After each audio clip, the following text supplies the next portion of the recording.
খারাপ আমরা সবাই একসাথেই খেলছি। আমরা অতটা খারাপ দল না, আমরা যতটা খারাপ খেলছি।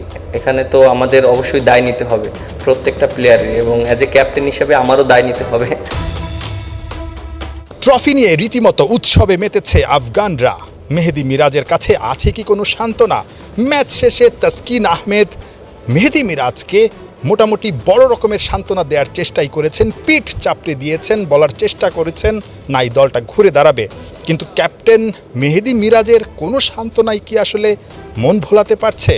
বাংলাদেশ যেভাবে হেরেছে, যেভাবে পারফর্ম করেছে, স্পেশালি ব্যাটিং ডিপার্টমেন্টটা যেভাবে এবারের এই সিরিজটাতে কলাপস করেছে, তার কোনো ব্যাখ্যা বিশ্লেষণ কোনো কিছু কি আসলে কারো কাছে আছে? দলের ক্যাপ্টেন ম্যাচ শেষে এসেছিলেন প্রেস কনফারেন্সে, তাকে যতই আসলে প্রশ্ন করা হয়েছে তিনি ততটাই যেন হতাশ হয়ে পড়েছেন, মুষড়ে পড়েছেন। দিন শেষে একটা ব্যাখ্যা দেওয়ার চেষ্টা করেছেন, কিন্তু মিরাজ জানেন সেই ব্যাখ্যাটাও হয়তোবা এমন হতশ্রী পারফরমেন্স, এমন জঘন্য ব্যাটিং, এমন বিদঘুটে ব্যাটিংয়ের পর যথেষ্ট নয়। আমরা অতটা খারাপ দল না, আমরা যতটা খারাপ খেলছি। অ্যাকসেপ্ট করে নিতে হবে যে আমরা অবশ্যই খারাপ ক্রিকেট খেলেছি অ্যাজ এ ব্যাটিং ইউনিট। আর ব্যাটসম্যানরা যদি রেসপন্সিবিলিটি না নিয়ে খেলে তাহলে এটা অবশ্যই একটা টিমকে সাফার করবে। বাট আমার কাছে মনে হয় যে আমাদের আরও বেশি রেসপন্সিবিলিটি নেওয়া উচিত প্রত্যেকটা ব্যাটসম্যানকে। খারাপ আমরা সবাই একসাথেই খেলছি। আপনি দেখেন যে একটা দুইটা ব্যাটসম্যান যারাই ভালো খেলছে তারাও আবার আউট হয়ে যাচ্ছে। সব হারানোর এই সিরিজটায় বাংলাদেশ কিন্তু একটা জায়গায় ঠিকই গ্রাফকে ঊর্ধ্বমুখী করেছে, আর সেটা হচ্ছে বাজে পারফরমেন্সের, বাজে ব্যাটিংয়ের।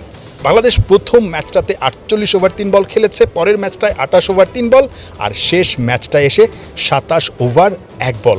তাও আবার 163টা বলের মধ্যে 106টাই ডট। প্রত্যেকটা ম্যাচ বাই ম্যাচ কিন্তু বাংলাদেশ বাজে পারফরমেন্সের গ্রাফটাকে ঠিকই ঊর্ধ্বমুখী করেছে। এই ম্যাচে সাইফ হাসান বাদে বাকি 5 জন মিলে করেছেন 25 রান।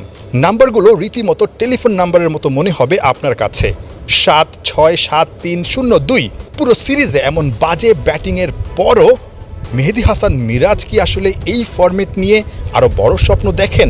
দিন শেষে সব চাপ তো ক্যাপ্টেনকেই নিতে হবে। জবাবদিহিতার জায়গায় ক্যাপ্টেনকেই কাঠগড়ায় দাঁড়াতে হবে, আবার পুরো দলকে তিনিই মোটিভেট করতে হবে।